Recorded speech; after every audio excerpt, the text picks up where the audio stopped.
વિસાવદરમાં ગઈકાલે સવારે 7 વાગ્યે જીવાપરા વિસ્તારમાં રહેતી સગીર વયની વિદ્યાર્થીની સ્કૂલ જતી હોય ત્યારે GJ3NF નંબરની સ્વિફ્ટ કારમાં સ્કૂલે જતી વિદ્યાર્થીનીનું અપહરણ થયું હતું।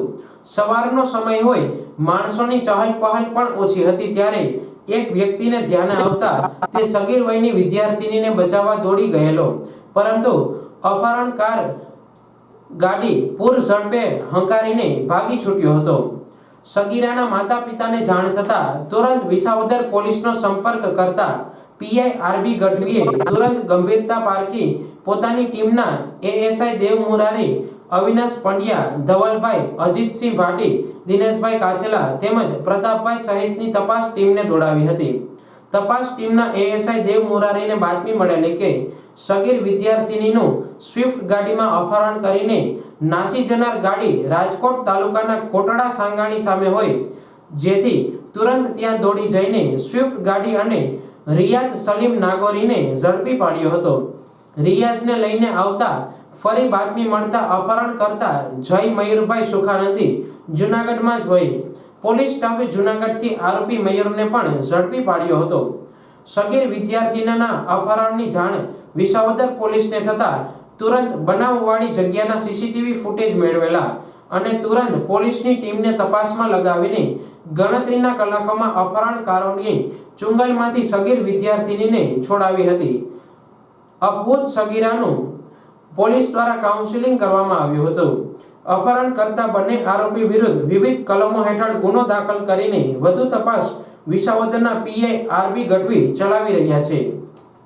ના સમયે વિસાવદરમાં ધોરણ 11માં ભણતી સગીરાનું અપહરણ કરવામાં આવ્યું।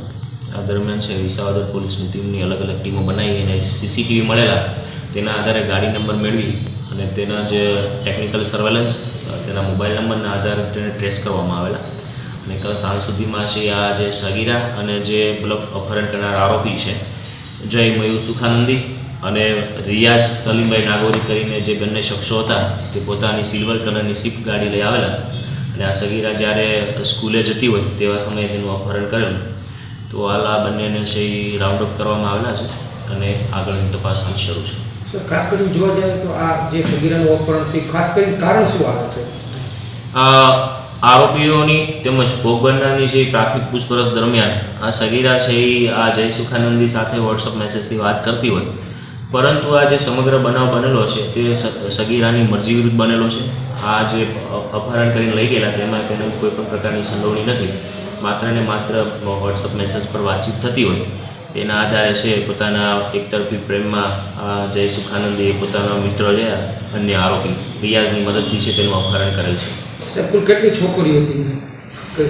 જ્યારે CCTV ફૂટેજ સામે આવી રહ્યા છે તેમાં સ્કૂલે જતી અન્ય બીજી 3 છોકરીઓ પણ જઈ રહી હોય છે એ જણાય આવે છે। તો તેને સાક્ષી બનાવી અને આ કેસ વધુ મજબૂત થાય, નામદાર કોર્ટમાં 164 મુજબ નિવેદન લઈ અને આરોપીને વધુમાં વધુ સજા મળી રહે તે માટેના હાલ પોલીસના તપાસની દિશા છે।